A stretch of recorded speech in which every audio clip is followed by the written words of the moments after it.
esse computador. Amém? Boa noite, então, a todos. Como eu disse, é um estudo ao qual serve tanto para quem acabou de se converter, como aquele que já é cristão há muitos anos, que é a aula com o seguinte tema: como viver minha nova vida. Por que eu me trouxe esse tema hoje? Porque quando a pessoa se converte, ela está naquele primeiro amor, né? Aquela coisa que ela chegou e conheceu Jesus, chegou na igreja, então está aquele fogo e tal, e ela quer evangelizar todo mundo, e a vida é nova, e às vezes ela não sabe como conduzir a sua vida. Mas vai passando o tempo, né? A gente vai falar assim, vai pegando um período longo de estrada aí, muitas pessoas acabam entrando numa zona de conforto, uma pessoa já acha que conhece bem a Bíblia, já conhece tudo a palavra, ela já não precisa mais orar fervorosamente como ela orava, e começa o quê? Até um caminho ao qual ela, nessa zona de conforto, que tira ela do caminho verdadeiro de Cristo, porque essa minha nova vida, ela é até o dia que o Senhor nos recolher, não é verdade? Um exemplo desse é o que nós estamos vivendo hoje com essa pandemia. Aqueles que não estavam realmente a vida com Cristo, o abandonou, né? Ficou em casa, não quer mais na igreja, etc, etc e tal. E tem uma ilustração aqui, tá? Eu queria dar início nesse estudo, que fala do Alexandre o Grande, né? Aquele conquistador do Império Alexandrino, como foi chamado, né? E o que aconteceu? Quando o exército do Alexandre o Grande, ele atacou um inimigo dele, né? Ele foi conquistar uma terra. Um soldado do próprio Alexandre, né? Do próprio imperador, ele teve medo e fugiu. E aí foi capturado, ele foi preso, e com muito temor, com muito medo, ele foi levado até o imperador. E o imperador virou para ele e falou assim, ó, como é que você se chama? E o soldado, com voz, né, morrendo de medo, perto do imperador, ele respondeu, eu me chamo Alexandre. E aí o imperador, né, o grande Alexandre, perguntou, como é que é? Como é que você chama? Ele falou assim, eu me chamo Alexandre. Aí o imperador falou assim para o soldado, né, ó, meu amigo, você vai ter que trocar o teu nome e você vai ter que mudar o teu caráter. Essa foi a resposta do imperador. O que eu quero dizer? Que o mesmo acontece com a pessoa que foi convertida por Cristo.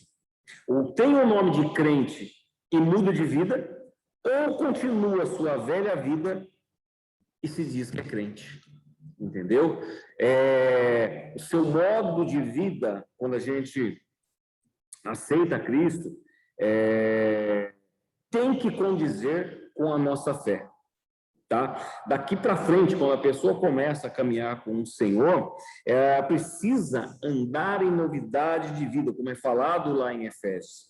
Então, a nossa vida, nessa nova, né, o nosso renascimento, que a gente morreu para o pecado, a gente morreu para o mundo, tem que ter essa transformação. E a primeira transformação que acontece no caráter cristão, nessa nova vida, aonde a gente vai ver, né, que hoje a gente chama, tem uma expressão, né, que virou no meio evangélico aí, o crente meia boca, né, o cristão meia boca, que é realmente o quê? Aquele que ele não aconteceu verdadeiramente o impacto dele ter uma vida com o Espírito Santo, com o nosso Senhor Jesus Cristo, realmente ele viver a palavra de Deus. E a primeira coisa nessa vida nova que nós temos que ter, tá? Guarda bem isso aqui, tá, gente? Avisando a todos, né? Toda aula agora eu gravo, no dia seguinte eu coloco lá no canal do YouTube da igreja. Tem a data e o nome, tá? Da aula. Vocês vão encontrar amanhã, vocês podem ver aquela participação especial do pastor Rangel e outras aulas já estão gravadas no YouTube. Se você quiser assistir ou indicar para alguém, é só você indicar, né? Então, a primeira coisa, nós temos que renovar. A primeira coisa de uma vida nova, e essa renovação tem que ser para o resto da nossa vida. Uma renovação da nossa mente. A nossa mente tem que ter um outro comportamento a partir do momento que nós conhecemos a Cristo. Tá? Eu queria que você abrisse comigo em Gálatas, capítulo 2.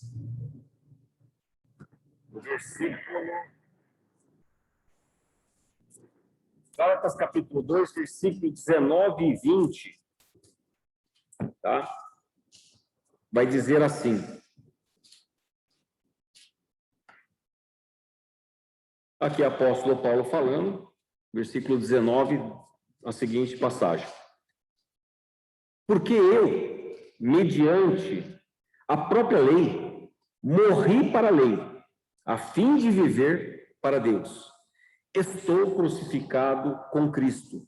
Logo, já não sou eu quem vive, mas Cristo vive em mim.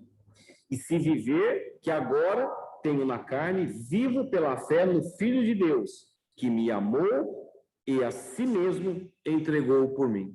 Então, aqui essa carta aos Gálatas, nós temos que ter a nossa mente renovada e entender, e como Paulo falou, eu morri para as coisas do mundo. Quando ele fala da lei, gente, não é a palavra de Deus, mas ele era um judeu, ao qual perseguia cristão, ao qual ele vivia daquela lei, ao qual os fariseus colocaram, era uma palavra totalmente mudada, ao qual ele falou, não, Cristo veio, me libertou, e eu estou hoje seguindo a Cristo, com uma nova mente.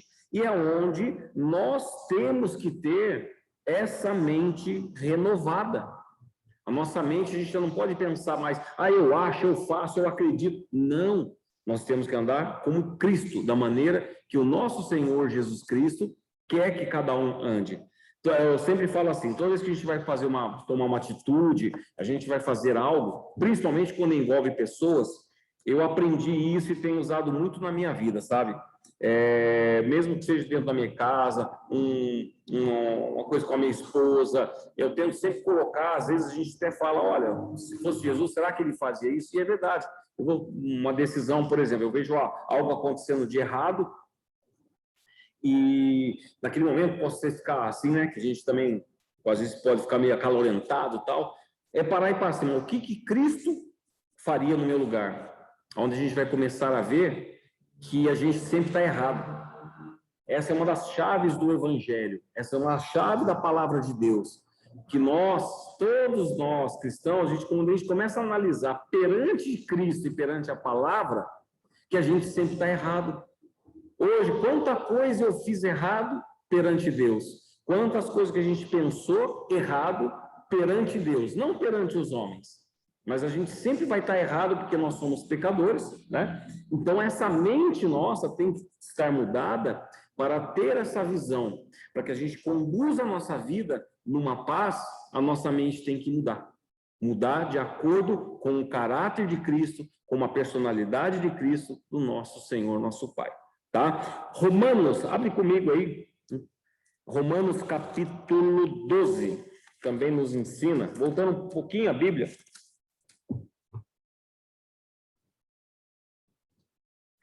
ele nos fala, até na minha Bíblia, ele vem com uma conotação de subtítulo, né? Dá para você ver aqui, ó, tá vendo? Ele vem assim, ó, Romanos 12 vem a nova vida, né? Algumas pode ser a mesma tradução, vai vir parecida com a que eu utilizo, né? Algumas têm uns cabeçalhos, é bastante interessante. Em Romanos 12, a gente vai ler o versículo 1 e 2, presta bem atenção, tá? Medita nessa palavra depois. Rogo-vos, pois, irmãos, pelas misericórdias de Deus, que apresentei o vosso corpo por sacrifício vivo, santo, agradável a Deus, que é vosso culto racional. E não vos conformei com esse século, mas transformai-vos pela renovação, olha só, da vossa mente, para que experimenteis qual seja a boa, agradável e perfeita vontade de Deus. Então, aqui o apóstolo Paulo, quando ele escreveu aos Romanos, né, ele deixou essa dica, a nossa vida, nós temos que deixar o quê? Transformar pela renovação. Qual é essa renovação? Qual é essa transformação? É o Espírito Santo de Deus que nos transforma, nos muda. Que é algo que o Espírito Santo nos transforma. A pessoa, quando ela é um cristão, eu costumo chamar assim, um cristão genuíno, porque muitas pessoas dizem ser de Cristo, mas, na verdade, elas só são convencidas, elas não são convertidas, elas não vivem realmente o que a Bíblia diz. Uma coisa que é característica de um cristão, não falar palavrão. Acredito que todo mundo que era do mundo, como eu fui um dia, falava palavrão. E o que transformou a minha mente e a nossa, né? Mente para não falar mais. O Espírito Santo de Deus que agiu. E nós demos permissão para que o Espírito Santo nos renovasse, nos dando uma nova mente. Mas nós trabalhamos nossos pensamentos de uma nova maneira, ao qual nós vamos ter essa nova vida, como é hoje o tema do estudo. Então, a gente tem que ver que a renovação da mente ela é necessária, e até o que acontece, o que aprisiona a mente de uma pessoa que não tem a Cristo? É o inimigo. E aí em Gálatas, capítulo 5, versículo 1, diz que nós somos libertos, nós somos livres através de Jesus Cristo. Então a gente entende que nós temos liberdade, a nossa mente está solta, vamos dizer assim, uma maneira de explicar, para que ela venha a ter essa transformação em nossas vidas. Ok? Gente, quando alguém tiver dúvida, abre seu microfone, pergunte, me interrompa. Pode interromper, tá bom? É um prazer poder responder para vocês. Aí vamos lá um pouquinho para frente, lá em Efésios, capítulo 4. Olha que interessante. Tá? Eu vou trabalhar aqui um pouquinho, alguns versículos, sobre a renovação da nossa mente, que é a nova vida, a vida de quem se converte ao cristianismo, que passa a seguir Cristo e seus ensinamentos. Efésios capítulo 4, no versículo 22, mas eu hoje, espera aí, deixa eu só abrir aqui, gente, eu queria ler numa outra versão, que eu achei muito, muito interessante. Você pode ler na sua aí, mas eu quero abrir na minha versão aqui. Deixa eu só que eu estou conectando aqui.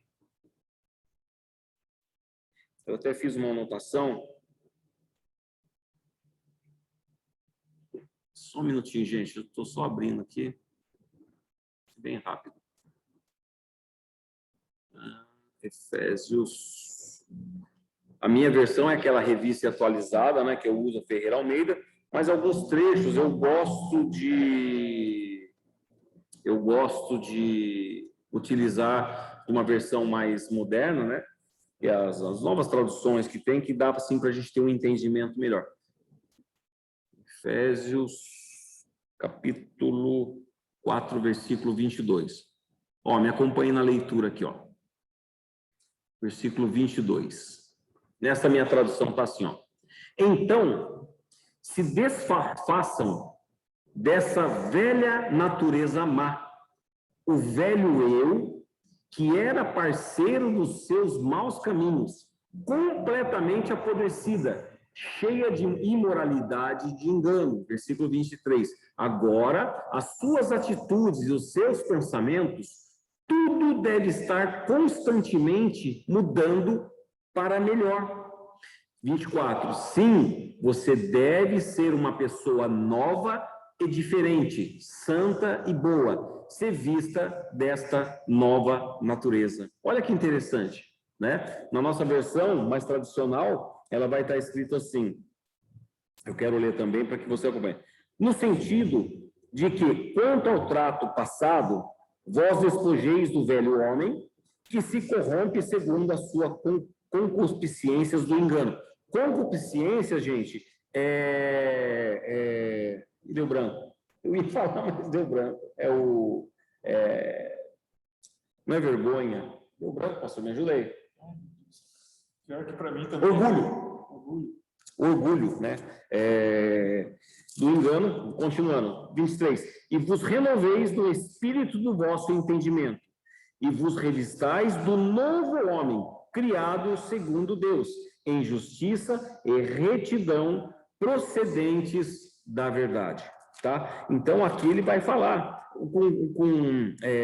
que a gente tem que deixar os velhos costumes aos quais não agradam a Deus. E como é que a gente vai saber quais são esses velhos costumes? É através, que a gente sempre ensina no estudo bíblico, lendo a palavra de Deus, lendo aquilo que Jesus vai nos ensinando, o apóstolo Paulo, ou então também as leis morais que tem lá nos 5 primeiros livros da Bíblia, né? Que é o Pentateuco, onde nós vamos aprender o que agrada e o que desagrada a Deus, e através do Espírito Santo, a gente vai sendo transformado, a nossa mente vai sendo mudada de acordo com Cristo. Um exemplo que eu posso dar da minha pessoa, quando eu levava uma fechada no semáforo, na rua, gente, pensa no radiador fervendo, eu ficava irado, fazia aqueles gestos obscenos com a mão, né? Falava palavrão, xingava, tacava o carro em cima das pessoas. Quem que me mudou? Eu mesmo? Não. Foi o Espírito Santo, o Senhor. Eu dei espaço para ele, eu entendi, ele foi me transformando, e essa é uma atitude que não dá. Que eu fico, às vezes, nervoso? Fico. Eu não sou santão. Mas, como eu aprendi com o apóstolo Paulo, irai, mas não pequeis. Então, até vem, né? Você serve, mas quietinho no volante, vou aquilo. Penso até, às vezes, coisa que não devia pensar, automaticamente já peço perdão para Deus, Senhor, me perdoa, mas eu pequei agora. Mas eu pequei somente no pensamento, já me corrigi com Deus. Antigamente, gente, eu fazia coisas absurdas, ao qual eu não me orgulho nem um pouquinho das coisas. Então, é a renovação, né, da mente. Eu creio que cada um de vocês que estão participando dessa aula também já tiveram essa renovação e estão nesse processo. E a nossa mente, a renovação, ela tem que estar sempre aberta para a mudança. A palavra não é viva e eficaz, então ela vai estar se transformando todo dia, e todo dia a palavra vai querer nos transformar em alguma coisa. Porque senão a gente fica bem alienado e fica num piloto automático. E hoje a gente encontra muitas pessoas nesse piloto automático. Eu sou crente, sou convertido faz tempo, já conheço a Bíblia, já vi tanta coisa e agora não preciso fazer mais nada. É muito perigoso isso. É onde essa palavra serve para todo mundo. Tá? Pode. Pastor Gilson faz um comentário, pastor. Então, dentro desse comentário que nós estamos vendo aqui, eu gostaria de voltar um pouquinho em Romanos 12, quando fala da transformação da mente, porque tem assim como se fosse um pequeno ingrediente aí que serve como um alerta para nós. Porque se você for ver, fala, o versículo 2, né, do capítulo 12 de Romanos, começa, e não vos conformeis com este século. O que ele está querendo dizer aqui? Ele está querendo dizer uma coisa interessante. Olha, você agora é cristão. Você recebeu Jesus, agora ele é o Senhor da sua vida. Toda a sociedade que está à sua volta e que não é cristão, eles agem e vivem de um jeito. Você foi tirado desse modo aí de viver. Agora, você não pode se conformar com o padrão do mundo. O que o mundo oferece, o que o mundo ensina, o que o mundo martela na sua cabeça, na sua mente. Não. Agora você não pode se conformar com isso. Você tem que olhar e saber, poxa vida, Jesus pagou um alto preço pela minha vida. Morreu por mim. Para que eu pudesse ser diferente. Para que eu pudesse ser transformado. E essa palavra transformado aqui, transformar-vos pela renovação da vossa mente. Olha que interessante, ele fala, a primeira coisa que o ser humano precisa transformar é a cabeça, a mentalidade. A mente dele tem que pensar, né? Tanto é que Paulo ensina, né? Nós temos a mente de Cristo. Não é verdade? Por quê? Porque ele também lembrou de uma coisa que ele era no passado. Ele era perseguidor de cristãos. Ele achava que estava vivendo certo. Porque ele fala que quando ele era jovem, ele conhecia demais a lei, então ele era zeloso para com a lei, com aquilo que ele aprendeu. Só que quando ele teve um encontro com Cristo, a mente foi renovada. E aí ele fala, não, peraí, não é isso que a lei diz. A lei ensina que eu tenho que amar a Deus, mas também tenho que amar meu próximo. Não é verdade? Porque se você for pegar lá atrás na lei, metade da lei fala que o primeiro lugar é de Deus. Você tem que adorar a Deus, né? Tanto é que ele fala, somente o Senhor teu Deus adorará e aí ele prestará tudo. Mas quando ele começa a falar, não cobiçar isso do seu próximo, né? Isso aqui, já é o amor ao próximo. Ele estava preparando o povo para que Jesus iria confirmar e ensinar o segundo mandamento. Exatamente. Boa, pastor Gilson. Amém. Então, gente, o que a gente deve ocupar a nossa mente perante Cristo? O que a gente deve trazer? Como a gente sempre ensinou, a Bíblia tem resposta para tudo. A Bispa Karine ontem, ela pregou aqui, né? E falou, no culto ela comentou, a Bíblia tem resposta para tudo. Então, eu vou responder. No que a gente deve pensar? Qual é a nossa ocupação da nossa mente? Como que a gente trabalha o nosso pensamento?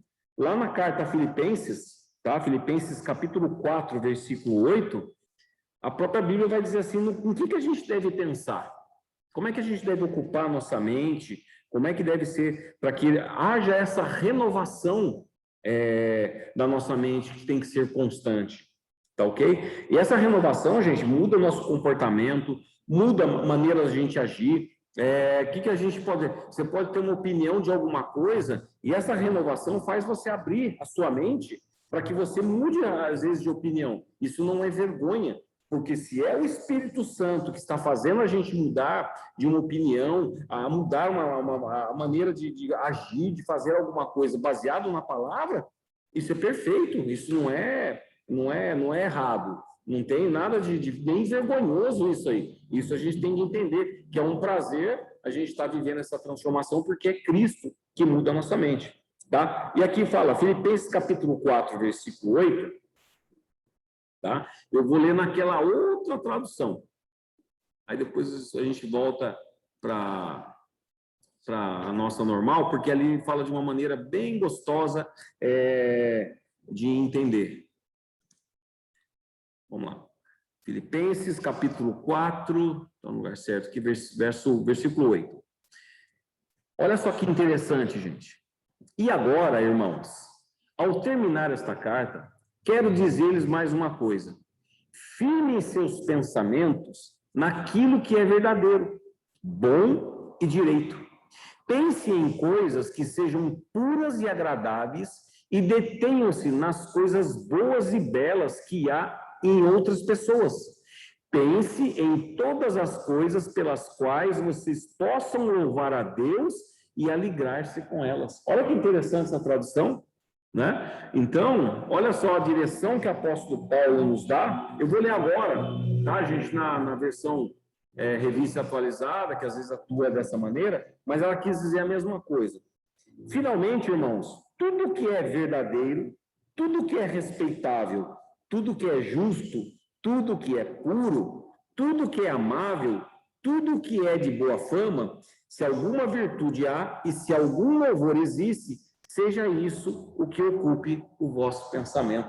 Então, ele dá todas as direções: verdadeiro, respeitável, justo, puro, amável, de boa fama, que seja ocupado pelos nossos pensamentos. Se a gente fizer uma análise, olha aí, pastor, se a gente fizer uma análise dos nossos pensamentos hoje em dia, muita coisa, que isso é normal, nós somos de carne e osso, nós somos pecadores, saiu fora dessa orientação de Paulo. É onde a gente tem que estar sempre agora. Por isso que vem o estudo. A gente vai entrar e falar, nossa, isso aqui, e o próprio Espírito Santo vai nos mostrar que a gente está encaminhando o nosso pensamento para algo que desagrada a Deus. Verdade. Vamos ser sinceros aqui, gente. Todo mundo peca, todo mundo já pecou hoje. Nós vamos pecar até a hora de dormir. Talvez até no sonho pode ser um pecado, não é verdade? Mas o pecado não dá aquele negócio depois que você faz? Dá, gente. Depois que a gente peca, dá aquele negócio. Não é uma cobrança, mas vamos entender assim, é o Espírito Santo que dá aquela lá. Você não devia ter feito isso, né? Você falou, meu filho, não faz isso não, né? Vem aquele tipo, aquela coisa que vem na nossa mente. Então, é isso que nós temos que entender, e nessa transformação da nossa mente, essa renovação que tem que nos mudar. Até o que o pastor Gilson colocou aqui do amor ao próximo, né? Eu queria falar que todos nós, ninguém é diferente, né? Nós temos o quê? O hábito de julgar as pessoas em pensamento, ou às vezes até comentando. A gente vê uma situação, você está lá com o seu carrinho andando na rua, né? De boa, tranquilo. Aí vem uma pessoa na frente e ela xinga e buzina, não sei o quê, né? A gente esse cara não devia ter feito isso, já foi julgado, nós já julgamos, é automático isso aí, não é verdade? Então a gente tem que começar a trabalhar nossa mente para não julgar. O julgar pode até acontecer, mas aí a gente tem que ter essa mente renovada, agora que começa um negócio legal. A nossa mente renovada vai nos fazer a ter atitudes diferentes, tá? Porque a Bíblia, ela mostra, nós vamos sempre achar alguém que está fazendo algo incorreto conforme a palavra de Deus. E o que a gente tem que fazer? Julgar? Taca no inferno, né? Aquele irmão não tem mais jeito, não. Não, perder tempo. Será que realmente é essa? Esse é o pensamento que Cristo quer que nós venhamos ter com os outros? Quantas pessoas a gente conhece? Às vezes a pessoa ela quer largar de um vício do álcool, mas ela não consegue. Aí ela vem na igreja e começa, daqui a pouco você vai ver a pessoa tá lá no boteco de novo, bebendo. Dá vontade de falar, vai, então já quer beber, vai, se mata na cachaça. Será que é isso que o Espírito Santo quer que a gente pense? Como é que a gente deve agir quando a gente vê algo que uma pessoa está fazendo fora da conformidade daquilo que Deus quer? Essa é a renovação da nossa mente. Ela vai ligar agora um monte de coisa para que a gente veja como todos nós somos falhos e que a gente tem que renovar, e cada dia nós crescemos mais na palavra e dá espaço para que o Espírito Santo venha mudar a nossa mente, tá? Lá em Efésios, voltando, a gente está bastante em Efésios e Romanos hoje, em Efésios, voltando lá para Efésios, no capítulo 4, tá? Do versículo 1 ao 6, diz assim, gente, ó. Rogo-vos, pois, eu, o prisioneiro no Senhor, né, o próprio Paulo falando dele, que andeis de modo digno da vocação que fostes chamados, com toda humildade e mansidão, com longanimidade, suportando-vos uns aos outros em amor. Olha que lindo! Esforçando-vos diligentemente por perseverar a unidade do Espírito no vínculo da paz. Há somente um corpo, um Espírito, como também fostes chamados numa só esperança da vossa vocação. Há um Senhor, uma só fé, um só batismo, um só Deus e Pai de todos, o qual é sobre todos, age por meio de todos e está em todos. Olha que lindo que é isso aqui, gente. Quando ele fala, andeis de modo digno da vocação que fosse chamado. Isso aqui não está falando de cargo de igreja, não, gente. A vocação que nós somos chamados, quando a Bíblia fala de obra é quando nós nos convertemos, a nossa mente se renova em Cristo e nós passamos a ser um obreiro de Cristo, vamos chamar assim, a vocação nós somos chamados, para fazer para o próximo, para fazer para os irmãos, para a gente ser sal nessa terra, para a gente ser luz nessa terra, para a gente ser lâmpada nessa terra, para a gente ser a diferença nessa terra. É isso que o apóstolo Paulo, que é lindo, que ele fala que é uma unidade de fé, para que quando a gente veja outras pessoas fazendo algo que é errado, ele fala, suportando-vos uns aos outros em amor. Amém. Amém. Pastor Wilson está louco aqui para falar. Fala aí, pastor. É interessante esse assunto, porque é muito rico e uma coisa puxa a outra, né? Nós, seres humanos, nós temos já, por natureza, aquela tendência de julgar. Como isso falou, né? Às vezes você vê alguém fazendo errado, poxa, mas aquela pessoa não podia estar fazendo isso, será que ele não sacou? Esse não tem jeito, você está com o microfone aberto. Será que ele não percebeu ainda que está errado, né? A gente julga. E enquanto o bispo estava falando, eu fui até o livro de Tiago, tá? Capítulo 2. Manda ver. Versículo 13. Lá vai falar sobre juízo e sobre misericórdia. Então, e a gente está falando de mente renovada, a gente está falando do padrão que Deus deseja. Pastor, tem uma irmã aqui que quer falar alguma coisa. Deixa ela levantou a mãozinha aqui. Deixa eu abrir o microfone aqui para ela falar. Oi, irmã Alessandra. Pois não, você levantou a mão, pode falar, filha. Oi, Bispo Fernando. O senhor está me ouvindo? Sim, estou, pode falar. A minha pergunta é, como a gente deveria se comportar com relação aos nossos líderes políticos. Então, vamos dizer, todo mundo tem um lado que pensa, né? Um jeito que pensa. Então, eles provocam muitas emoções na gente, certo? Verdade. Seja o presidente, seja o governador, sejam os juízes, não é? Cada um tem uma opinião, mas com certeza provoca uma série de emoções. E não são emoções boas. Como a gente deveria tentar pensar sobre isso? Tá, ok. A Bíblia nos diz que, eu vou até achar aqui, já vou te passar um versículo.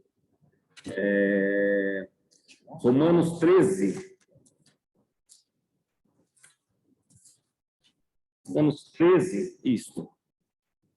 Romanos 13, irmã, diz assim, versículo 1. Se você quiser abrir, eu até espero você abrir a tua Bíblia, porque o apóstolo Paulo nos dá essa resposta lá em Romanos. Tá? Diz assim: todo homem está sujeito às autoridades superiores, porque não há autoridade que não proceda de Deus, e as autoridades que existem foram instituídas por ele. Então, o que acontece? Os nossos governantes, irmãos, baseado nessa palavra, primeira coisa, nós estamos sujeitos às nossas autoridades. E como Deus fala que foi Ele, o próprio Senhor, que Ele que as instituiu, certo? Por quê? Se Deus não quer que alguém seja presidente de um país, né? Não estou comentando do nosso, mas é só um exemplo, né? Ele não quer, ele pode simplesmente, o povo pode até querer eleger ele pode até ganhar na urna, né? Como aconteceu já aqui no Brasil, no passado, e Deus pega e leva ele. E fala, você não vai ser governante, eu não quero. Deus estabelece, a partir do momento que um governante, seja um vereador, prefeito, governador, presidente, deputado, ao qual nós elegemos, e ele permanece, a palavra de Deus diz que nós temos que sujeitar, e foi instituído por ele. Então, se foi instituído por ele, o que cabe a nós, como irmãos, eu sei que é difícil a gente não julgar os nossos governantes, é muito complicado hoje em dia, mas a obrigação de um cristão é ele orar pelo seu líder. Se nós pegarmos a história de Israel, nós pegarmos lá, depois de Davi, Salomão, pegar todos aqueles reis é só misericórdia, né? Pouquíssimos deles foram ser bons reis para o povo, o restante não foi. E eles não foram instituídos pelo nosso Pai, não foi Deus que instituiu e deixou. Então é aquela história. Eu acho que talvez seja isso que você está perguntando. Nós temos que simplesmente entender, primeiro, que eles são falhos, que eles são seres humanos, que eles são uma alma preciosa para Deus, independente do cargo que eles ocupem, e que essa mente, essa pessoa, ela tem que se converter. Eu sei aqui, tá, gente, eu não gosto de tratar políticos, mas, por exemplo, quantas pessoas passaram a odiar nosso presidente Bolsonaro, como alguns também passaram a odiar o ex-presidente Lula, ao qual, na verdade, nós estamos errados perante a Bíblia. Os dois são almas preciosas para o nosso Senhor, aonde nós temos que desejar tanto eles, seja esquerda, direita, para que eles venham ser convertidos pelo Espírito Santo, para que eles possam ser salvos. E nós temos que orar. Eu tenho uma prática aqui, os irmãos que já acompanham, a gente ora pelos nossos governantes, que o Espírito Santo pode mudar, desde os nossos vereadores, prefeito e todos mais. Nós temos que, não é infelizmente, né? Mas nós temos que entender e aceitar que a maneira que eles agem e a maneira que eles são. Tem aquele versículo que eu li, né, que estava em Efésios 4:1, que a gente tem que suportar uns aos outros. Então, os nossos governantes são esses outros que nós temos que suportar eles. Tá bom, irmão? Acredito que eu... Obrigada. Amém. E também, gente, complementando isso que foi falado, né, na renovação da mente, em 1 João, olha lá que legal, capítulo 3. Agora, acho que até no meu estudo aqui vai encaixar direitinho, irmã Alessandra, o que você perguntou, quer ver? Olha que legal esse aqui. 1 João, capítulo 3, versículo 15 e 16, olha aí, ó. Todo aquele que odeia seu irmão é assassino. Ora, vós sabeis que todo assassino não tem a vida eterna permanente em si. Nisto conhecemos o amor, que Cristo deu a sua vida por nós e devemos dar a nossa vida pelos nossos irmãos. Se a gente for ler e trazer isso aqui para o contexto da pergunta da irmã Alessandra, que é também sobre os governantes, né? A gente se coloca numa condição que realmente é aquilo, nós temos que amar o próximo e ao invés de julgá-los, ao invés de massacrá-los, ao invés de querer lançar eles para o fogo, lançar eles no inferno, na verdade, nós temos que ajudá-los a sair do caminho ao qual ele está. Né? Por exemplo, o pastor Gil está saindo da casa dele, vamos supor que tivesse uma irmã que fosse aqui da nossa comunidade e fosse vizinha da casa dele. Aí ele passa na porta da casa da irmã e vê a irmã lá na hora do culto, sem fazer nada, de boa, lá que poderia ter vindo aqui. O que que Cristo gostaria que ele fizesse? Que ele passasse lá com a esposa dele e falasse, Fátima, olha lá, uma preguiçosa, não quer ir para o culto, em vez de ir, ela não vai para o culto, né? Ah, louco, misericórdia, nem oro mais para essa mulher. Será que é uma atitude de um cristão isso? Ou ele, durante o dia, chegou, irmã, estou sentindo falta de você. Olha, tem um lugarzinho aqui no carro, vamos comigo. Ô, Fátima, vamos orar por ela, vamos tentar ajudar, vamos ver se está acontecendo alguma coisa. Qual seria a mentalidade que nós temos, que Cristo quer? Você entendeu? Então, quando a gente vê algo de errado, nós temos a tendência de querer julgar. Isso é natural. Mas a gente tem que ser o quê? Aquilo que Cristo quer. Porque ele fala que aquele que odeia seu irmão, às vezes o ódio pode ser uma palavra menos branda, aquele que despreza, aquele que não quer, aquele, sabe? Aquele lá não tem jeito, né? Eu falei no caso de um alcoólatra, que poderia ser. Então, a gente tem que enxergar ele dessa maneira. Tá ok? Ô, bispo. Opa! Oi, filha, pode perguntar, pois não. Então, a Bíblia fala que nós devemos, né, amar o nosso próximo. A questão do amor ao próximo, o amar, tá ligado ao gostar também da outra pessoa? Ou não necessariamente você pode amar e não gostar, vamos dizer assim, de alguém? Boa pergunta, Jéssica, mas é isso verdade. Você não precisa gostar da pessoa. Vamos dar um exemplo aqui. Nós estamos indo, nós aqui, ó, vamos por todos nós que estamos nessa sala, nós estamos dentro de um ônibus e nós estamos num projeto de evangelização durante a madrugada. E aí eu parei o ônibus, lá embaixo, perto da ponte ali do Rio Paraíba, e nós descemos lá e tá várias pessoas se drogando, se prostituindo, naquela vida, né? Totalmente errada, pecaminosa, etc. e tal. Você gosta daquelas pessoas? Não? Você não conhece? Mas você não ama elas como alma? A gente tem que amar como alma, olhar para a pessoa como alma. Você amar um próximo, você não significa que você tem que conviver, que você tem que botar dentro da sua casa, tem que ser seu grupo de relacionamento. São coisas totalmente diferentes. Eu amo a pessoa como irmão, mas eu não quero ele próximo, não quero ele dentro da minha casa, não é uma pessoa que é do meu convívio. Quem que não tem isso aí? Isso não é desprezar a pessoa, mas cada um coloca. Eu aprendi na minha vida cristã que a gente não deve colocar qualquer pessoa dentro de casa, não desprezando que a pessoa seja, mas tem a pessoa certa para colocar. Nós estamos colocando dentro do nosso lar, nossa primeira igreja, nossa família. Então, é um ambiente totalmente diferente. E é por causa de que eu não convidei uma pessoa porque eu não gosto, que eu vou jogar para o inferno. Não, cada um convive, né? Eu acho que é isso que você entendeu, Jéssica? É isso que você... Isso, é algo que eu sempre tive dúvida, porque às vezes, pelo fato assim de não gostar ou de uma postura de alguém ou tal do dia a dia, e eu ficava pensando, nossa, será que eu estou cometendo algum pecado? Será que eu não estou amando ao próximo por conta disso? Entendi, não, o amor a gente tem que olhar como algo, mas o gostar é uma outra pessoa. Vamos pegar um exemplo, tem um pregador X, né, vamos dar o nome de X, eu não gosto da pregação dele, e é por causa disso que eu não vou amar ele como irmão em Cristo? Não, vou amar, eu tenho que orar por ele. Oi, bispo, você fala alguma coisa? Oi, bispo, paz. Faz, pois não. Tipo, que a Jéssica está falando aí, eu entendo assim, vamos ver se eu estou certa, se eu concordo. O amar O amor ao próximo é você não desejar o mal àquele próximo.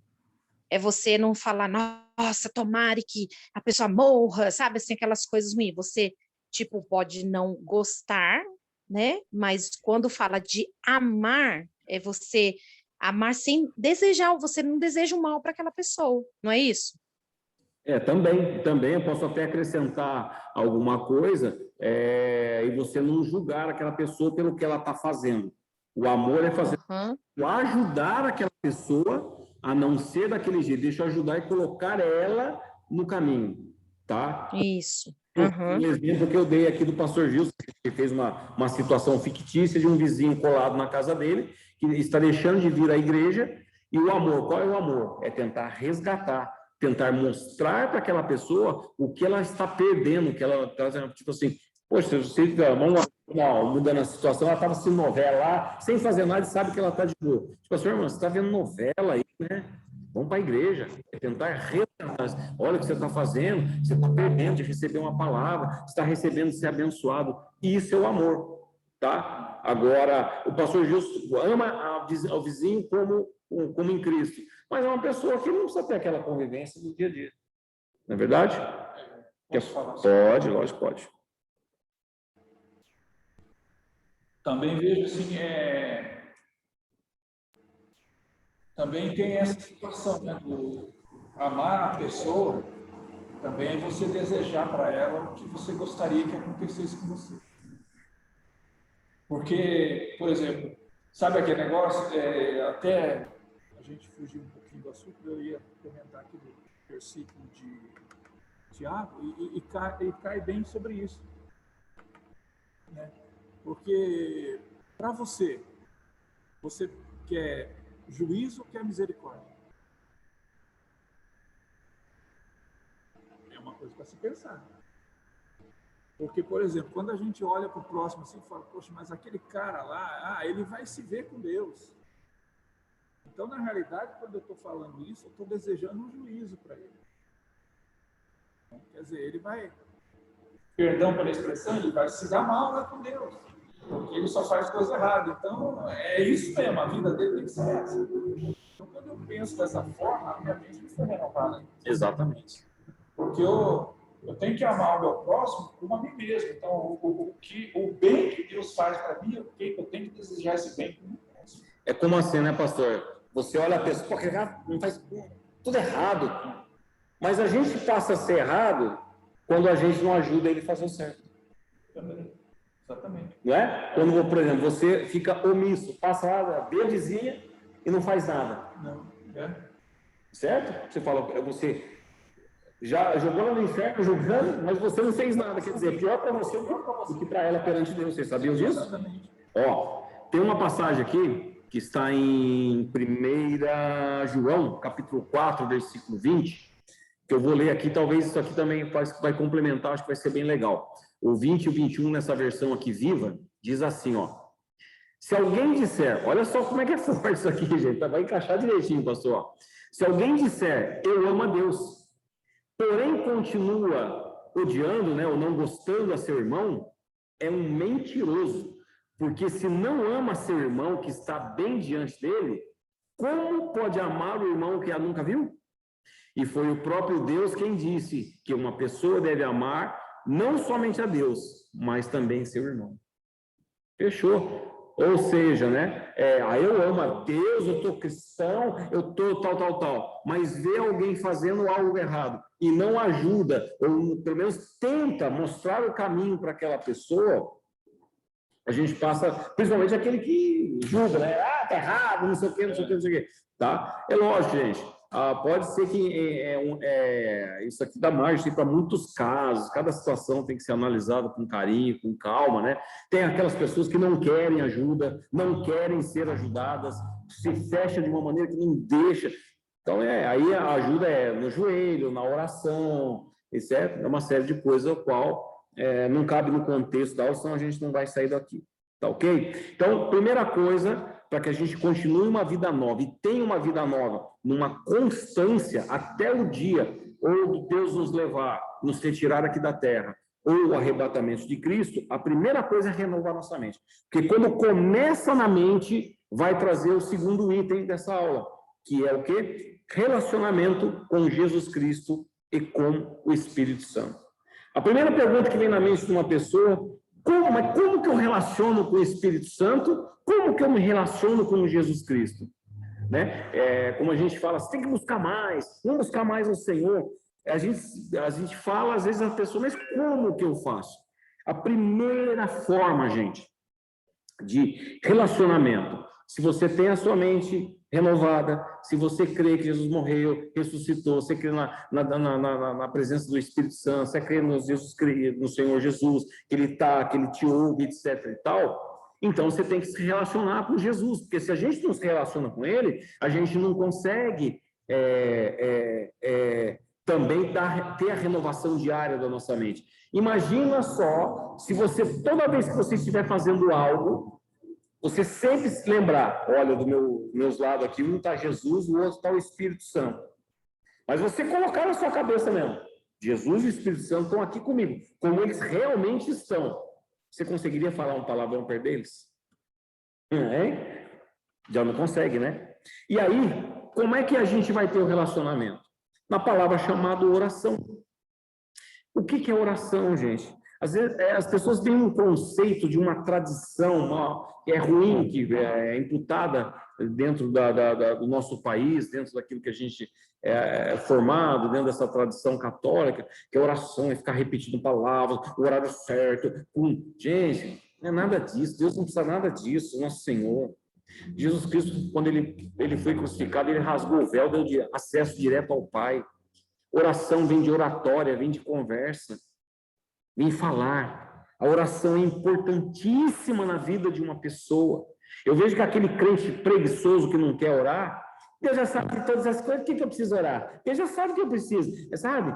Eu oro só não sei o quê. Mas inventa um monte de desculpa, né? Por quê? Porque eu não tenho a mente renovada. Entra nesse conformismo, nessa situação, ao qual ele não sai.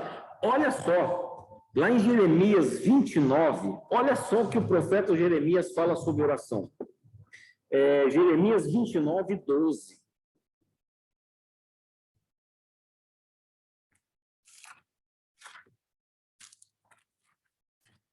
Olha só que lindo.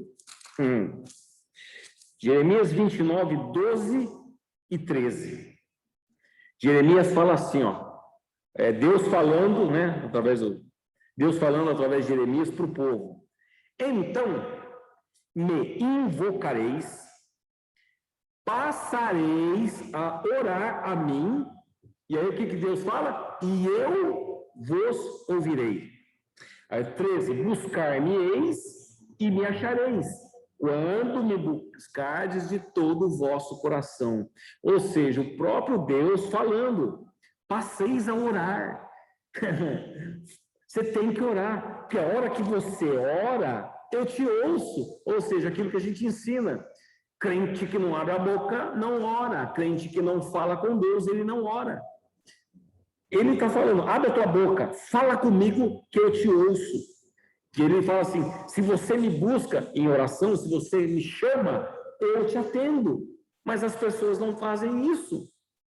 Ou a oração, né? Senhor, muito obrigado, me abençoa, eu preciso disso, eu preciso daquilo, faz isso para mim, e tal, tal. Eu preciso do meu casamento. Amém.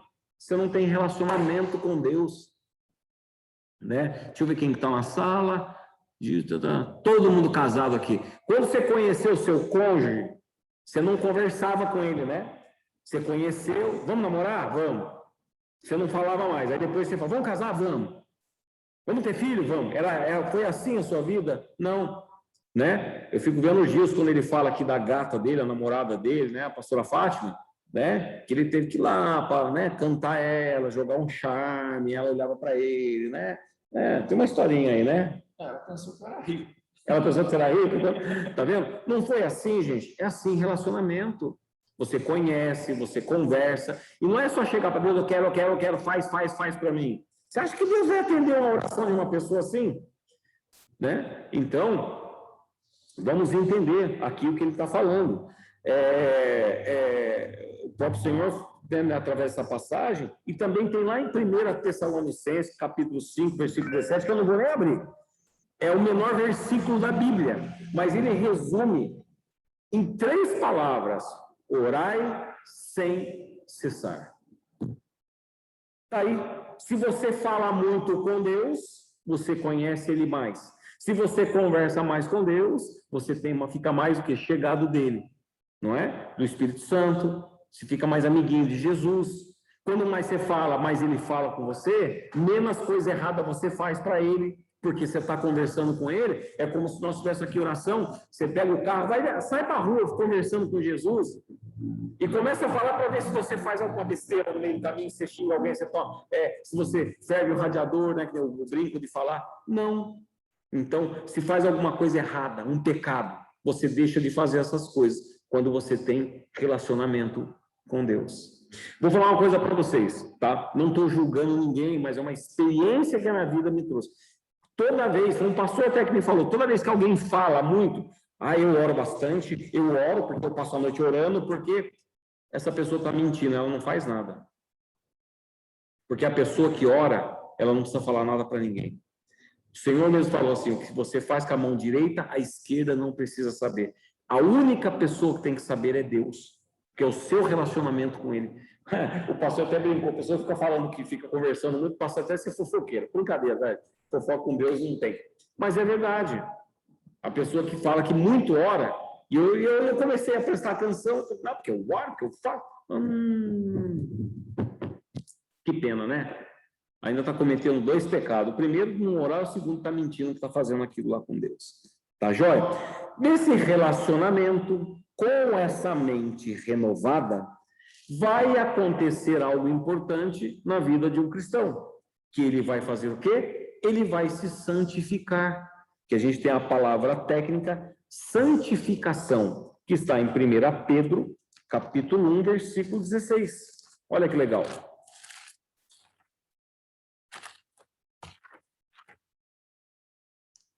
Bispo, tira uma dúvida minha nessa questão da oração. Eu até já fiz e vejo muitas pessoas falando sobre a oração de orar 3 horas da madrugada, só que eu nunca entendi qual que foi o sentido, o porquê, se tem alguma base bíblica nisso. Você pode me explicar, por favor?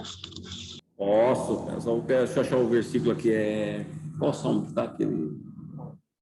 Orar de madrugada, aqueles que me buscam de manhã. Peraí que eu vou pegar aqui no meu homem. Aí, Jéssica, vou te dar um versículo. Tá bom. E depois repete para mim qual foi o versículo de Jeremias 29, né, que você leu? Jeremias 29, 12 e 13. Tá.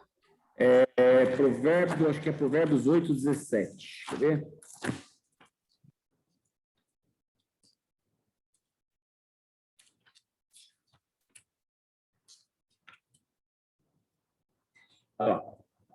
Provérbio 8, 17, Jéssica, diz assim: eu amo os que me amam, os que me procuram me acham. Não é esse aqui. Cadê? Peraí. Lembra aí, missionário, qual aquele versículo que o Senhor fala de aqueles que a gente ora de madrugada? Meu Deus, como é que tá mesmo? Não lembro, bispo, o versículo não. O senhor fala que ama os que de madrugada busca, é isso? Isso, aqueles que amam de madrugada ou buscam. Eu queria passar para a Jéssica, que eu não estou achando aqui. Mas eu não lembro de cabeça, não. Salmos.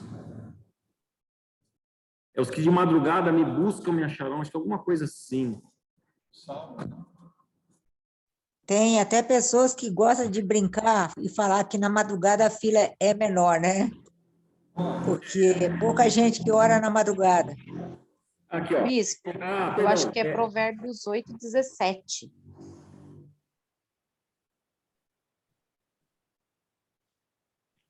Provérbios 8, 17. Aqui, ó. É isso mesmo. Tá certo. Provérbios 8, 17. Questão de versão. A minha versão não diz dessa maneira, mas eu achei na versão aqui, ó. Anota aí, Jéssica. Eu acho que essa aqui é na RC, Revista e Corrigida. Eu amo os que me amam, e os que de madrugada me buscam me acharão. Provérbios 8:17. É questão de versão, de tradução, tá, gente? Então, Jéssica, o que acontece? Devido a essa passagem, muitos colocaram a oração na madrugada sendo mais importante. Isso aí cabe também um certo misticismo. Por quê? Deus, se eu fizer uma oração agora, Deus não vai me ouvir, só vai me usar, ele só vai dar atenção melhor de madrugada. Não, mas a gente tem assim, algumas coisas quais a gente faz para Deus, que a gente sai da nossa zona de conforto, e isso agrada a Deus. Por quê? Porque de madrugada, certo? Você teria que acordar de madrugada, tá? Não é fazer sacrifício.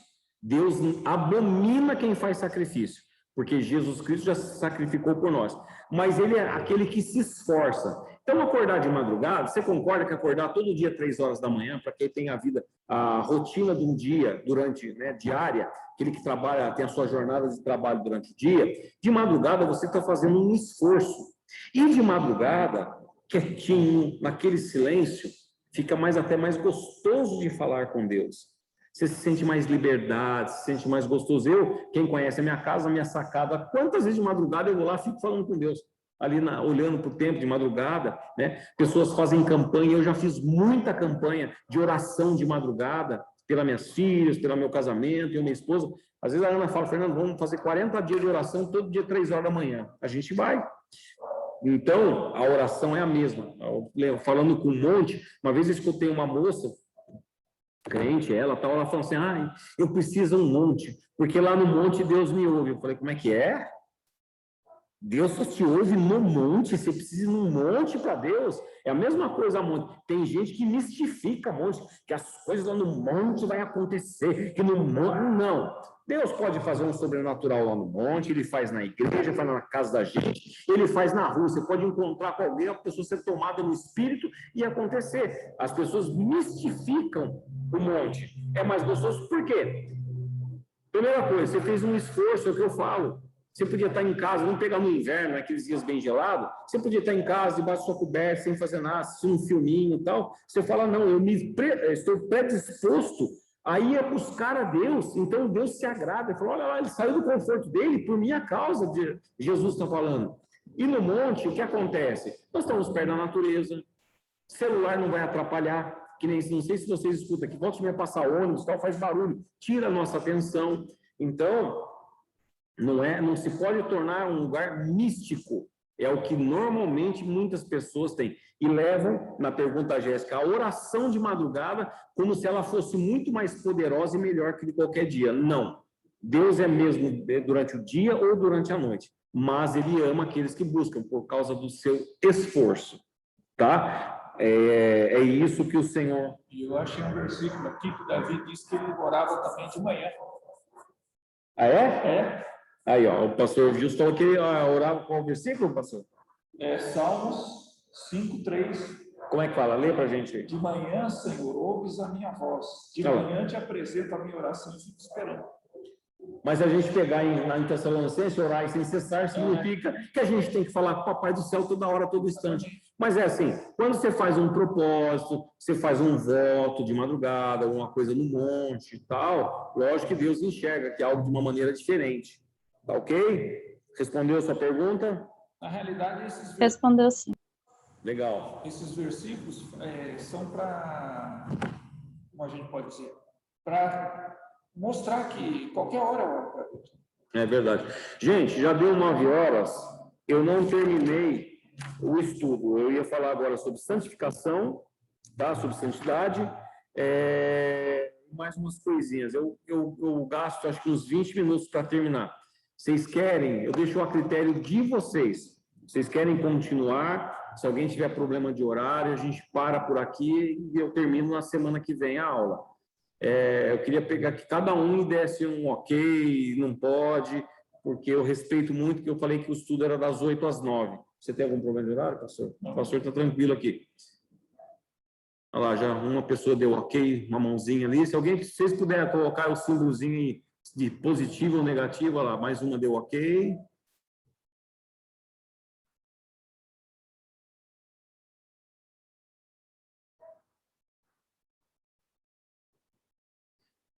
Se alguém falar, bispo, não posso, meu horário está correndo, a gente para já. Ok, para mim tudo bem. Legal aí, ó, todo mundo dando ok. Ok, bispo, para nós tudo bem também. Então tá bom, tá, gente? Porque normalmente eu acabo às 9. Mas aí, já que a gente está embalado, que vocês estão gostando, a gente vai puxar mais um pouquinho, tá? Então, santificação, lá em 1 Pedro, capítulo 1, versículo 16, Pedro fala assim, ó, porque está escrito, sede santos, porque eu sou santo. Então, ele já deu a instrução para que nós nos santificássemos. E ele fala, porque está escrito. Então, ele estava se referenciando às leis morais, né? Lá do Antigo Testamento, tá? Que está em Levítico, capítulo 11, versículo 44. Eu até comecei a anotar aqui.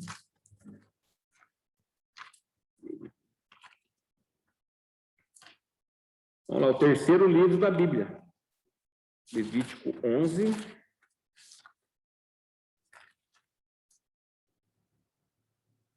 Vou buscar aqui em Hebreus. Oi? Enquanto isso, eu vou buscar aqui. Tá. Levítico 11, 44 diz assim, ó. Aqui estava falando o Senhor. Eu sou o Senhor, vosso Deus. Portanto, vós vos consagrareis e sereis santos, porque eu sou santo. E não vos contaminareis por nenhum enxame de criaturas que se arrastam sobre a terra. Mas ele deu a ordem aqui. Você tem que se consagrar e ser santo, porque Deus é santo.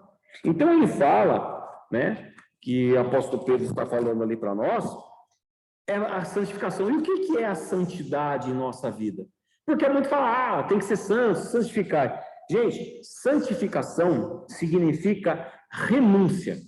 Renunciar o pecado, renunciar as coisas que são impuras, as coisas ao qual Deus se desagrada, a santificação. Então, se você tem a mente renovada, você está sendo direcionado pelo Espírito Santo, você tem relacionamento com Ele, você tem relacionamento com Jesus Cristo, a santificação vai vir automaticamente, entendeu? É a purificação, como era feito nos tempos antigos, que o sacerdote tinha que se purificar, quer dizer, em outras palavras, ele tinha que se santificar, é ter uma vida pura, a gente renunciando aos pecados e às coisas impuras, é somente isso.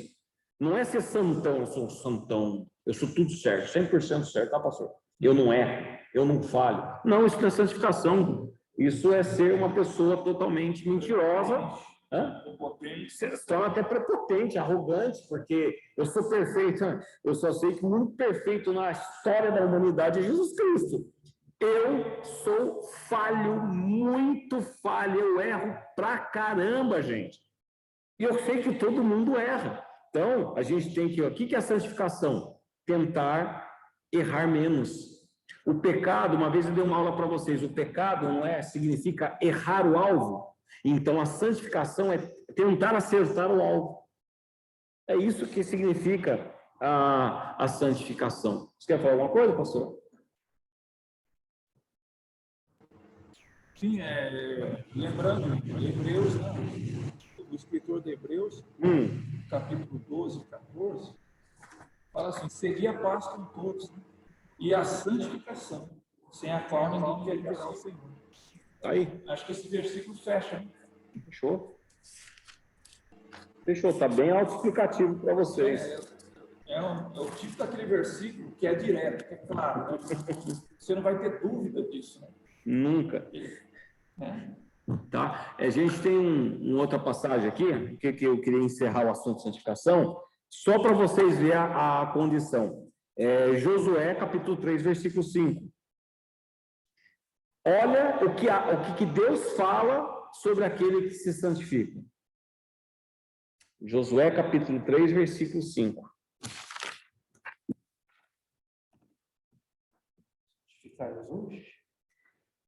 Disse Josué ao povo: santificai-vos, porque amanhã o Senhor fará maravilhas no meio de vós. Quer viver um milagre? Mente renovada, ama o próximo, ajude o próximo, tenha oração, relacionamento com Deus e se santifique. Você vai ver o milagre acontecer na sua vida. Você vai ver tudo aquilo que coisas assim, vai ver maravilhas no meio de Deus. Uma das coisas que um crente com a mente renovada, gente, a gente tem que descauterizar, porque tem muita gente que tem a mente cauterizada, que fica batalhando em oração com Deus, pedindo, e Deus está lá no trono dele e fala assim, mas eu não vou fazer isso aí. Há certas coisas que não vai acontecer do jeito que a gente quer. Vamos dar um exemplo aqui, deixa eu pegar um exemplo aqui. Uma coisa que mexe com as pessoas, um filho. Você tem um filho, você brigou com ele, foi embora, não fala mais com você. E não anda na tua cara. E a pessoa fica ali, correndo atrás de profecia. Não, porque vai, porque, né, até falsos profetas, porque sabe da situação da pessoa, que vai voltar, aguarde, não sei o quê. Dá licença, gente. Deus estava no trono e falou assim, eu não vou fazer. O milagre acontece na hora certa, do jeito certo, da maneira que ele quer. Lógico, os pais têm que orar, pedir para Deus, mas ele não pode viver em cima disso, desse milagre. Porque a gente não sabe o que vai acontecer. Ninguém sabe, o milagre quem faz é Deus, do jeito que ele quer, na hora que ele quer. De repente ele quer assim, eu quero esse filho durante 20 anos. Eu tenho um tio que minha prima ficou 32 anos sem falar com meu tio. Eles não se viam e não se falavam mais. Foi 32 anos para que eles tivessem um encontro. Deus tinha um propósito. Se ele vivesse a vida dele em cima disso, ele estava lascado. Então, nós temos que pedir, nós temos que pedir pela misericórdia, nós temos que fazer, mas a gente não pode viver em função de um milagre acontecer. E eu vejo pessoas hoje com a mente cauterizada, tá? Querendo viver em cima de um milagre. Quando Josué falou assim, vocês vão ver as maravilhas, ele não falou o que ia ser feito, mas a maravilha ia acontecer. Então, a maravilha, gente, pode ser qualquer coisa em nossa vida. Só ser uma coisa que eu confio em Deus. Então, eu sei, ele vai fazer algo bom para nós, tá bom? Dentro da relacionada com Jesus, nós falamos da santificação, tem uma coisa que todo pastor deveria brigar, e vocês sabem que eu sou chato, pego no pé, no bom sentido, ler a palavra de Deus. Não tem como, gente, não tem como querer andar nos caminhos do Senhor, ter uma mente renovada se você não ler a Bíblia. Porque da Bíblia é que vem a orientação do que a gente erra. Porque a Bíblia, na verdade, é um manual que mostra os nossos erros. Se a gente vai ver tudo na Bíblia que você começa a ler, você fala, eu errei aqui, eu estou faltando aqui, eu deixei de fazer isso, eu devo fazer dessa maneira. Então, como que a gente vai saber procedimento correto se a pessoa não lê a Bíblia? E o Senhor não quer que você leia durante a sua vida 300 vezes a Bíblia. Ele quer que você medite, que foi ao tema das aulas anteriores. Veja o que a palavra fala, saiba onde consultar a Bíblia. Você vê que a gente aqui, ninguém lembra todos os versículos, né? Um consulta aqui, outro consulta ali, eu preparei a aula. A gente tem que ter noção das coisas que a Bíblia nos fala. Vou dar um exemplo comigo hoje que aconteceu. Quando a Jéssica me perguntou da oração de madrugada, eu lembrei. Por que eu lembrei? Na verdade, quem me lembrou foi o Espírito Santo. É assim que o Espírito Santo age. Você leu um dia. Aí, se você precisa do Espírito Santo, lembra que tem lá na palavra de Deus? Eu só não lembrava, eu usei aqui o Google, tá, gente? Para achar o versículo, porque para ser mais rápido, que eu estou dando uma aula. Mas o que acontece? Estava lá na Bíblia, eu sei. Então, muitas perguntas que vocês fazem, vocês veem que eu vou na Bíblia, por quê? Porque um dia eu li. Então, eu lendo, o Espírito Santo vai me fazer lembrar. Então, quando a gente vai dar um aconselhamento, quando a gente fala com as pessoas, né, que normalmente o aconselhamento é para falar que você está errado, não é, pastor? Não é verdade, o professor Wilson é pastor desde 96? 91. Desde 96. Tá vendo? A minha memória está boa ainda, pastor. Desde 1996, uma grande experiência. E é assim, o conselho, quando a gente vai dar, você vai resumir e falar, pessoal, você está errado, você tem que mudar. Mas o conselho é mediante a palavra de Deus. Ali vai estar correto. Eu não, eu sou ser humano, sou falho. Mas a palavra de Deus é. Por isso, quando alguém fala alguma coisa para mim, eu falo, mas onde está na Bíblia? O que a Bíblia diz? O que a Bíblia fala que tem que ser feito nessa hora? É isso que a palavra vai trazer para nós. E Jesus Cristo falou de uma maneira tão linda para a gente ler a palavra, que está lá em João, capítulo 6, versículo 48 a 51. Que até surgiu uma palavra que você já escutou pastores falando, e saiu daqui, ó, desse versículo, que a gente, às vezes, sai em passagens para a gente. João, Evangelho de João, capítulo 8, versículo 48.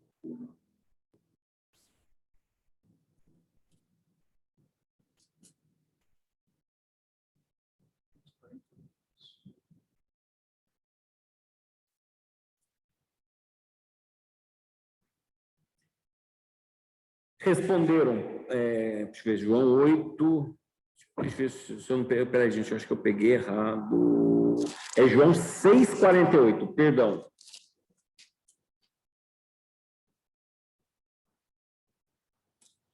João 6,48 diz assim: eu sou o pão da vida. Vossos pais comeram o maná no deserto e morreram. 50. Esse é o pão que desce do céu, para que todo o que dele comer não pereça. 51. Eu sou o pão vivo que desceu do céu. Se alguém dele comer, viverá eternamente. O pão que eu darei pela vida do mundo é a minha carne.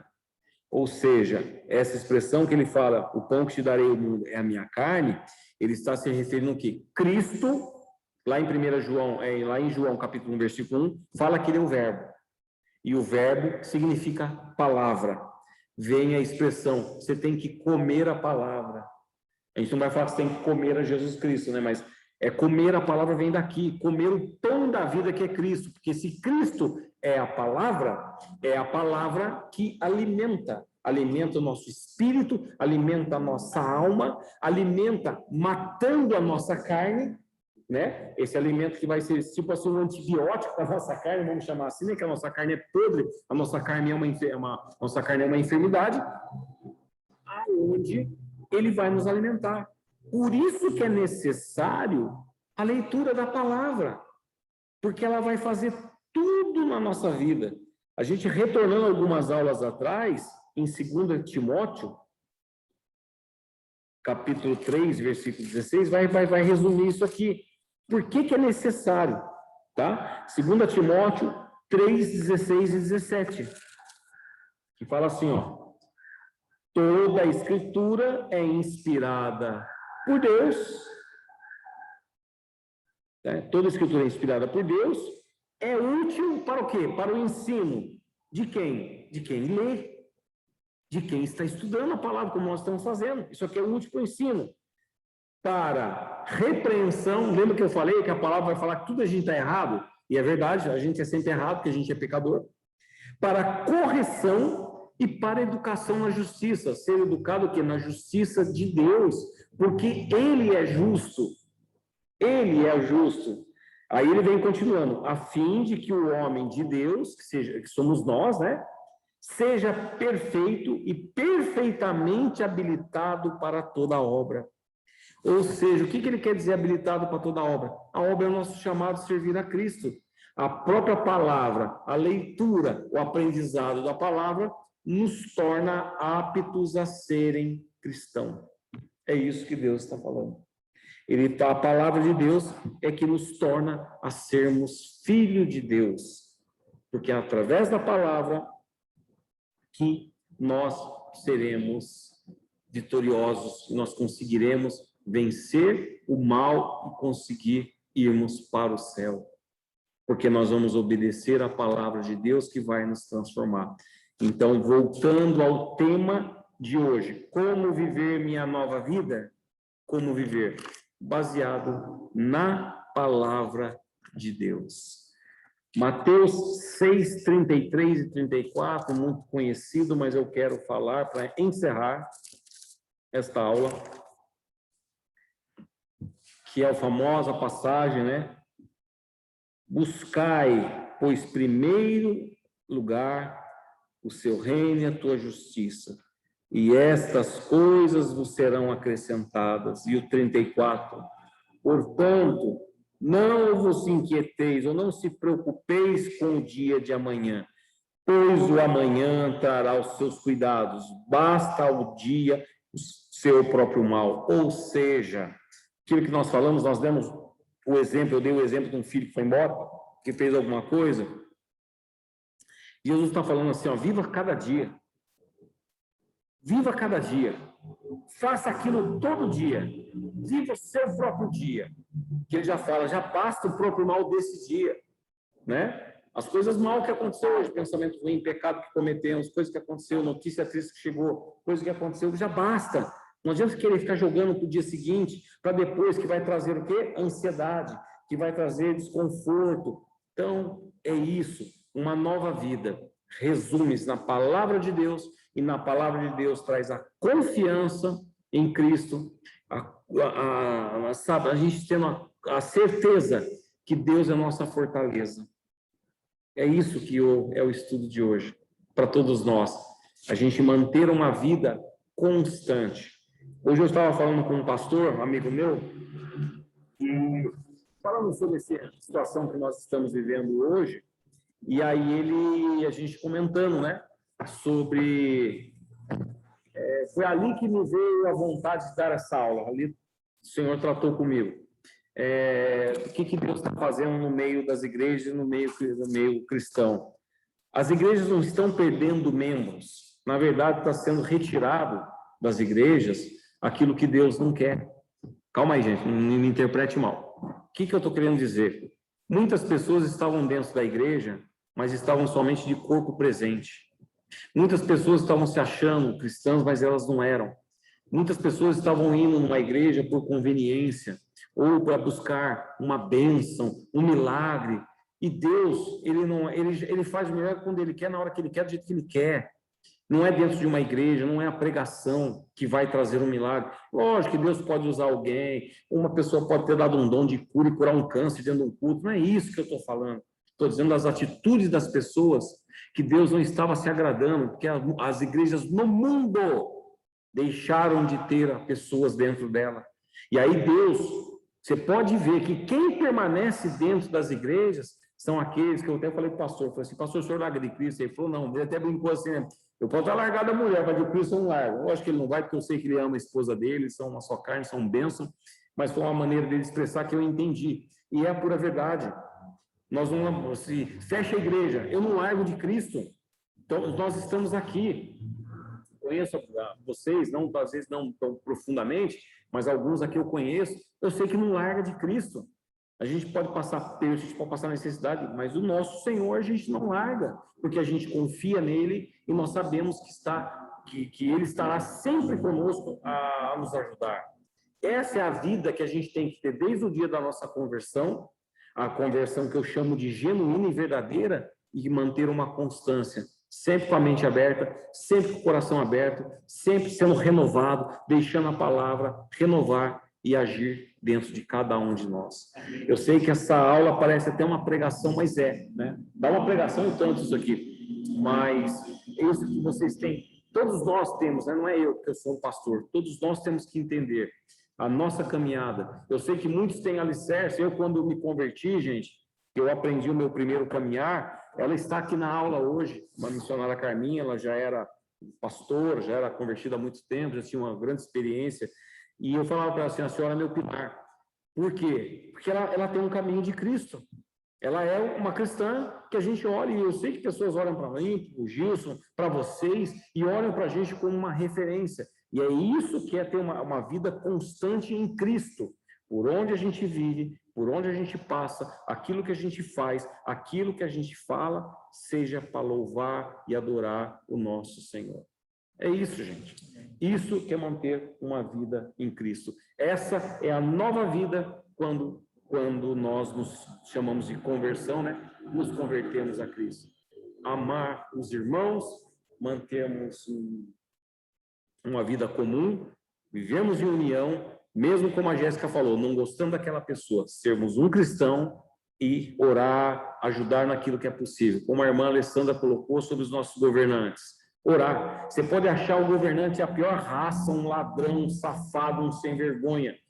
Porém, ele é uma alma ao qual nosso Senhor ama e ao qual nós temos que amar. O que ele faz de certo e errado aí é um problema dele e Deus, que um dia Deus vai julgar. É como a gente fala, gente. Pode roubar, pode se aproveitar, faz pessoas passar fome com a roubalheira. Um dia virá a prestação de conta com Deus. E aí é cada um. Os nossos atos, nós têm as consequências. Então, como o Senhor nos fala, fazei o bem. Que aí as consequências vai ser uma coisa chamada galardão lá no céu, que a gente tem que batalhar por receber. Amém, gente? Se deixar aqui, eu vou até às 11 horas da noite. Eu encerro aqui a aula, mas eu quero que quem tiver alguma pergunta, quem quiser fazer algum comentário, vocês sabem que todo mundo tem liberdade, é como se nós estivéssemos dentro de uma sala de aula, então eu abro agora para vocês falarem, perguntarem, se ficou alguma dúvida, se passou percebido algum comentário, algum versículo que você não anotou, né? Pergunta agora, ou então amanhã assista de novo, vai estar lá no nosso canal do YouTube, tá bom? Obrigado, Alessandra, que Deus abençoe você também. Alessandra, a gente está com um canal no YouTube, estão sendo transmitidos, estão ficando guardados lá, Angélica de Jacareí.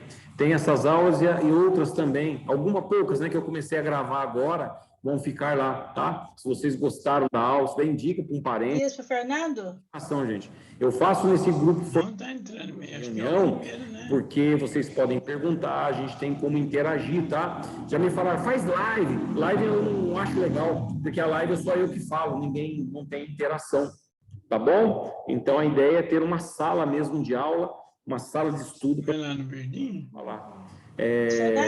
Alguém tiver com o microfone aberto, pode perguntar. Fiquem à vontade. Sou eu, Bis Fernando. Encerrar a aula depois. Não está aberto. Bis Fernando? A Bernadette. Alguém está falando? Alguém perguntou? É que está o microfone. Sim, Bispo.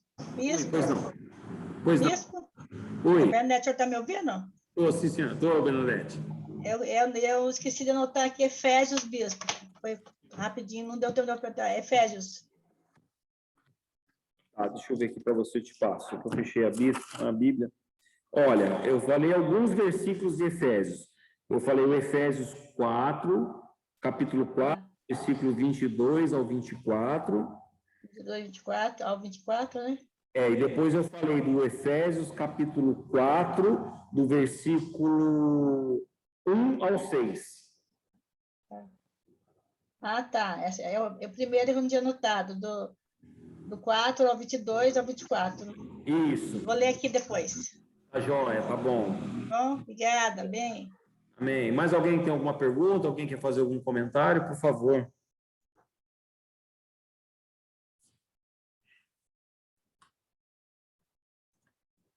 Alguém quer colocar um pensamento? Alguém quer colocar Se for divergente, amém. Estamos aqui para poder a gente poder estudar. Amém? Qualquer dúvida, me procurem. A maioria de vocês tem nosso WhatsApp, nos acham pelas mídias sociais. Eu terei um prazer muito grande de poder responder qualquer dúvida que ficar aí para trás, tá bom? Gente, como toda vez a gente faz, quando eu encerro o estudo, a gente faz uma oração. Hoje vai ser um pouquinho mais rápida, até por respeito a vocês, que a gente já passou do horário, né?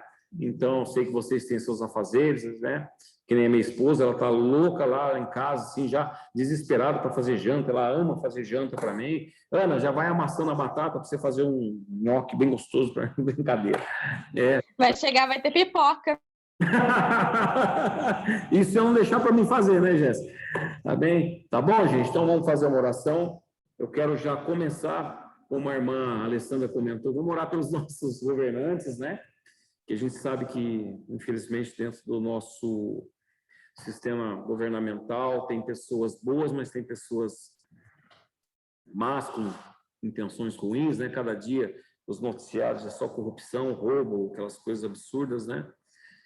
E que Deus aqui levar a orar, tá? Mas vai ser uma oração bem breve, tá, gente? Ah, outra coisa, gente, antes que eu esqueça, amanhã eu vou dar uma aula diferente. Me pediram algumas pessoas, tá? Para dar um breve resumo da Bíblia. Vou falar desde lá da queda do jardim, toda a história da Bíblia, de uma forma cronológica, dando uma explicação do Antigo Testamento, Novo Testamento, porém, ela não vai ser virtual, ela vai ser presencial. Tá? A Alessandra pode até falar, ai, bispo, eu estou longe, daí, mas eu vou gravar, vou ver se eu consigo gravar a aula e depois eu coloco no YouTube. Por quê? Porque eu vou ter uma lousa aqui, eu vou escrever, vai ser uma aula um pouquinho diferente que me pediram, e quem quiser participar, vai ser amanhã às 18 horas, tá? Tá aberto para quem quiser, é assim, como é que eu posso falar, assim, um tipo intensivão, vamos chamar assim, vou falar bastante coisa, bastante assuntos, e tirar umas dúvidas, e teve umas pessoas que me pediram, então eu vou fazer amanhã das 18 às 20 horas, tá? E às 20 horas a gente está fazendo uma oração aqui na igreja. Quem quiser participar, quem ficar para o estudo, quiser ficar, quem não quiser, vocês têm liberdade, né? Nós somos uma igreja, Gálatas 5:1 nós vemos aqui, todo mundo é livre para fazer o que achar que é correto. E aí depois vai ter uma oração ao qual nós vamos nos reunir. Tá bom, gente? Então fica dado o recado aí, tá? Pai, em nome do Senhor Jesus Cristo, meu Deus, como foi lembrado hoje, meu Deus, o Senhor instituiu nossos governantes, meu Pai, mas a Tua palavra diz que nós temos que orar pelos santos, nós temos que orar, meu Pai, por aqueles que nós vemos que não estão andando nos caminhos que o Senhor, meu Pai, tem determinado através da Tua palavra, desde o nosso presidente, meu Pai, todos aqueles que estão no governo lá em Brasília, no Congresso Nacional, os deputados, senadores, deputado estadual, os governadores, prefeitos, vereadores, esses que nós elegemos eles para estar lá, meu Pai. Deus, o Senhor enxerga, meu Pai, tudo, o Senhor sabe de tudo, o Senhor sabe até que eu vou falar, o Senhor sabe que é uma grande corrupção, o Senhor sabe, meu Pai, que alguns chegam até a nos enojar pelas coisas que fazem, meu Pai. Homens, um querendo, meu Pai, engolir o outro, passar a perna, né, meu Pai? Tudo por causa de um poder. Oh, Deus, a Tua palavra diz que todo o poder é Teu, Senhor. Nós cremos nisso, mas eu creio, meu Pai, que o Senhor é um Deus justo, o Senhor é um Deus de misericórdia, e eu peço ao Senhor, meu Pai, visita, meu Pai, os nossos governantes, meu Deus, em nome de Jesus, Senhor.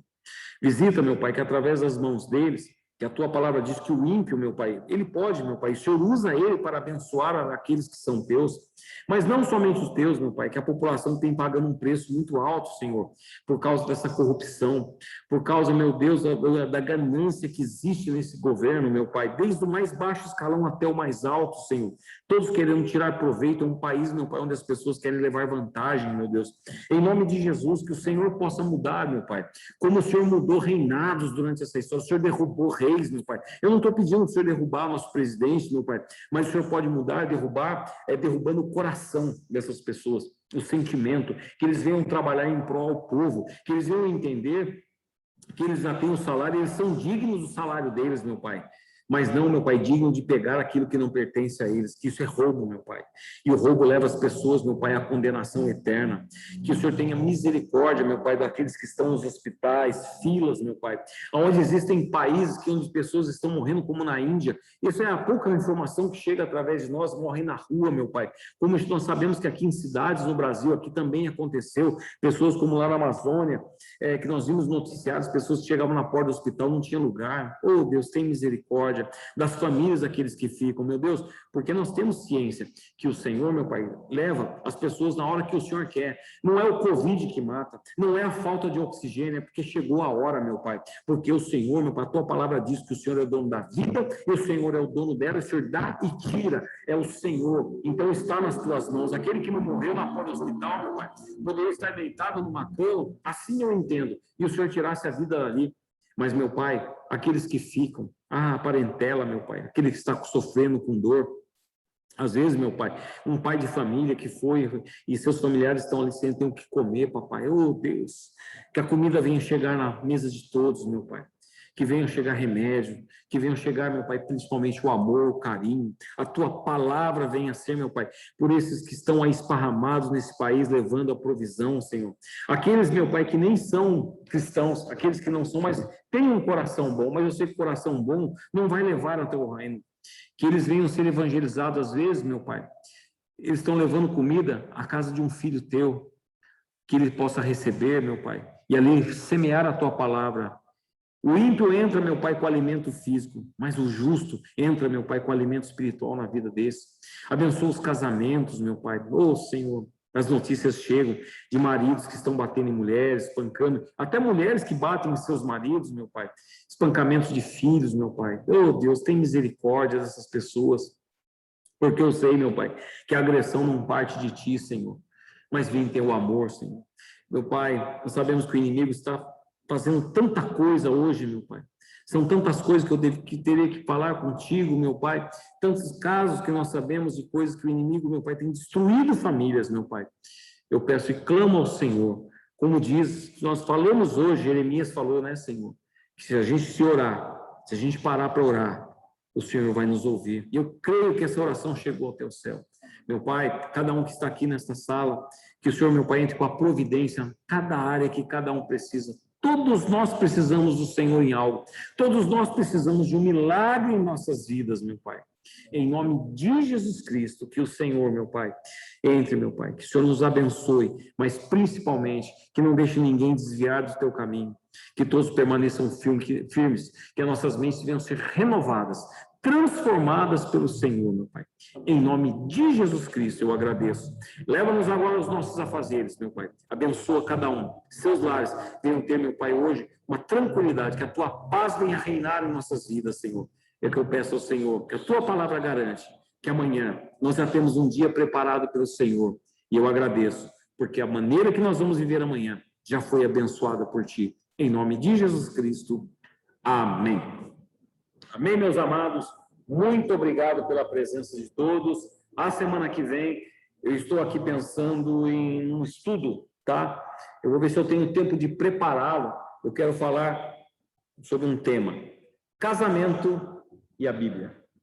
O que a Bíblia fala sobre casamento? Sei que muitos já participaram de congressos, de cultos, mas eu acho que um estudo do bíblico é diferente sobre esse assunto, tá? Se assim for, se Deus, Senhor, não colocar algo diferente no meu coração, porque eu vou aquilo que Deus mandar, eu devo estar dando esse estudo na próxima semana, para a edificação dos nossos casamentos, das nossas vidas. Amém? Que Deus abençoe a todos vocês, tenham uma excelente noite, um excelente final de semana, uma sexta-feira abençoadíssima em nome do Senhor Jesus Cristo, tá? Fica na paz, Deus abençoe a todos.